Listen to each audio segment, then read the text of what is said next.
You said you were ready to do anything to play Bootsy. What made you fall in love with this character? His free-spirited nature, the kind of whimsical, quirky tone that we have on our show isn't something that you see Black American families use to depict. We oftentimes, especially in this time period, are portraying a very serious struggle, the civil rights struggle for human rights. That's generally how we are portrayed during this time period. It's very seldom that you get to see us during this time period in a whimsical, kind of like funny, offbeat, comedic fashion. When the script came across my desk and I saw that this is the direction they were going in, it just struck me as a first. And I always want to be involved in something early or first or pioneer something. It's rare that you get to do that. But when you can, it's a thrill to be part of something new. And so I felt like we were breaking new ground, and that was very exciting. What did this role allow you to explore that you hadn't before in your career? This role gave me the opportunity to explore my comedic side and to learn more about comedic timing and to play somebody who's not mired with any kind of angst. Like a lot of the characters I played, you can tell that something unsavory, unpleasant, or he's faced a challenge prior to when you first see him on screen. Most of my characters carry some kind of weight with them. This is a guy who has decided to try to be weightless. He's decided to be, weightless as much as possible.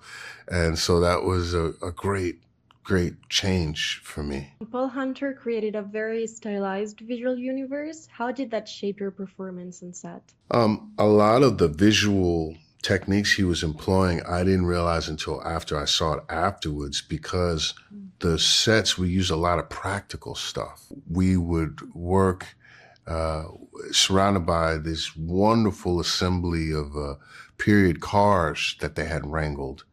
So the cars drew me into the time period.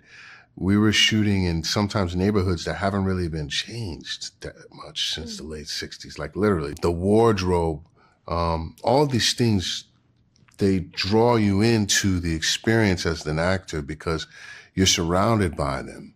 And it's only every once in a while, you might see a crew member who's dressed like a contemporary person or something like that, or somebody might say something, or somebody takes out a cell phone, and then you realize, okay, wait a second, I'm in 2024.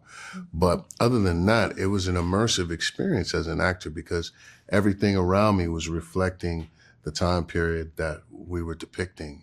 They did a great job of doing that. So the visual style was stuff I didn't really pick up on until I saw it. And I said, oh, that's what we were doing. That's what it, because when we were doing it, I was in it because of the way they set it up. You feel like you're in that time. You described the tone of the series as weird and brave. How was it stepping into such an unconventional world? For me, weird and brave are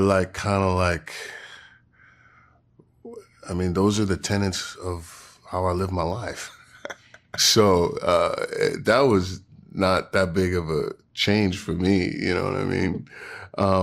But to do it as a gig, instead of being like, okay, let me put that aspect of my personality aside because I have to be like that. Instead of that, to be like, oh, it's almost kind of like being yourself a little bit. You know what I mean? It was just like a seamless kind of flow from my house onto the set. You know what I'm saying?